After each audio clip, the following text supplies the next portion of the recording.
Mais quand je vois la Côte d'Ivoire aujourd'hui, après 10 ans simplement, un pays qui sort de la guerre, je veux dire à tous les Ivoiriens qui sont ici, je veux que chacun de vous aille faire un tour, pas en Europe, dans tous les pays d'Afrique francophone. Ils comprendront que la Côte d'Ivoire est devenue le nouvel Eldorado, le paradis terrestre. Parce que quand j'entends des gens qualifiés ou vouloir critiquer certains de nos chefs d'État par rapport à leurs collègues européens, je me dis qu'il y a une erreur. Ceux qui sont présents en France, partout, il n'y a rien d'autre à faire. Chez nous, il y a tout à faire et tout à construire. Donc, aujourd'hui, je dis à la Côte d'Ivoire, vous avez un pays, un des très beaux pays qu'il faut préserver. Parce que ce qui se passe ici est unique. Merci beaucoup.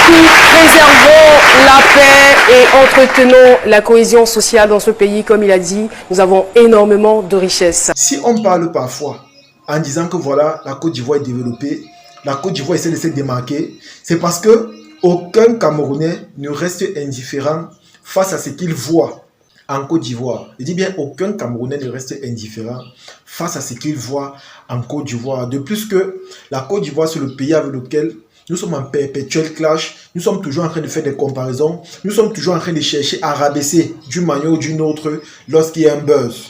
Donc du coup, forcément, quand un Camerounais qui observe tout le temps cela sur les réseaux part en Côte d'Ivoire et qu'il voit que c'est différent et qu'il voit que la Côte d'Ivoire en question est largement au-dessus de son pays d'origine, forcément, il va valoriser, il va encourager, il va essayer de montrer aux yeux du monde que voilà, la Côte d'Ivoire est développée.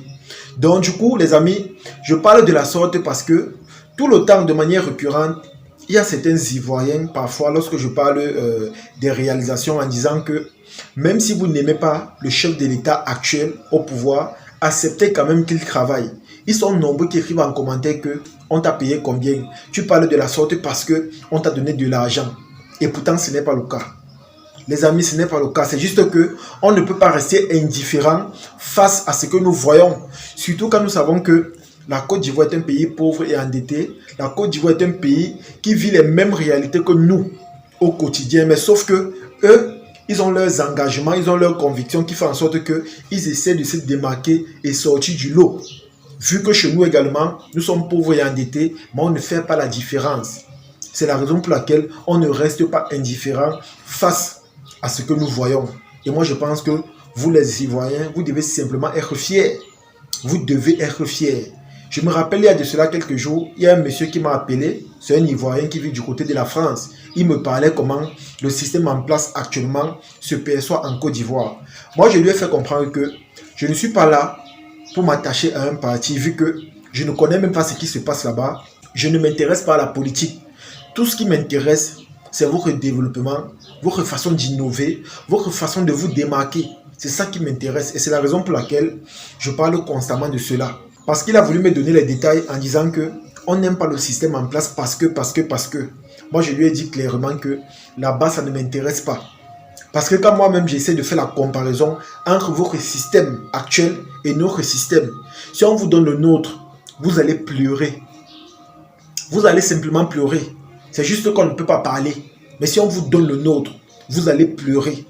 Raison pour laquelle on essaie de ne pas s'attarder sur certaines choses. Parce que la politique, honnêtement, ça ne m'intéresse pas. Moi, j'aime simplement ce qui est beau, ce qui est bien, ce qui est développé, ce qui avance. Et c'est la raison pour laquelle moi, je m'attache à la Côte d'Ivoire. Parce que c'est un pays, honnêtement, au vu de tout ce qu'ils ont subi dans les années 2010, avec tout ce que vous connaissez comme conflit là, ils ont quand même réussi à sortir du lot. Ils ont réussi à mettre la tête haute, à soulever les épaules. Et honnêtement, comme j'ai dit, je pense que c'est à féliciter, c'est à encourager. Le monsieur qui parle dans cette vidéo, c'est un homme politique ici au Cameroun. Récemment, il est reparti et ce qu'il a vu était simplement extraordinaire. Vous voyez que vous le vouliez ou pas, on aura toujours tendance à faire ces comparaisons-là. Et c'est naturel. C'est tellement naturel parce que tu quittes d'un endroit à un autre. Forcément, quand tu reviens, tu vois le changement dans le but que voilà, ce changement est positif. Forcément, ça va te toucher. Si également ce changement est négatif, forcément, ça va également t'impacter. Et tu vas parler de manière négative. Mais si tu parles de manière positive, Pour un pays où tu es parti à l'époque et quand tu es revenu après tant d'années, cela a changé positivement. Forcément, tu ne peux que remplir ton cœur de joie et d'émotions assez positives. Tu ne peux que être fier. C'est un monsieur qui connaît ce qu'il dit. Il connaît sur quoi il se base. Et vous avez écouté la vidéo, il a pris des exemples palpables. Il a pris des exemples concrets. Et tout ce qu'il a dit dans sa vidéo là, honnêtement, c'est vrai. Ça, c'est une réalité. Ça, c'est une réalité. En Côte d'Ivoire, on ne voit pas les tas d'ordures. On ne voit pas des embouteillages n'importe comment. On voit des lignes bien tracées. On voit des routes structurées. On voit des infrastructures. Est-ce que ce n'est pas une réalité? Est-ce que ce n'est pas une réalité? Et ce que moi je peux vous dire, c'est que tout ce qu'il a dit de positif là, en Côte d'Ivoire, ici là chez nous, c'est négatif. Parce qu'il y a de cela quelques mois, certains influenceurs et acteurs camerounais ont fait la promotion des ordures qu'on voit sur les rues des différentes villes. On a vu comment ça s'est passé sur TikTok, on a vu ça sur les réseaux.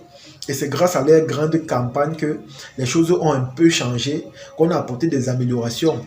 Bien que moi je pense que voilà, honnêtement, on n'a pas besoin de ça pour arranger nos villes.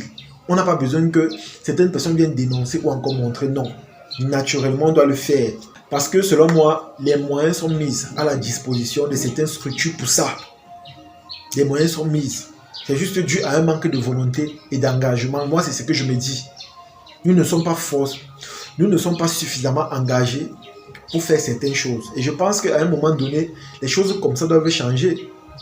Les choses comme ça doivent changer. Essayons de faire les choses de manière correcte.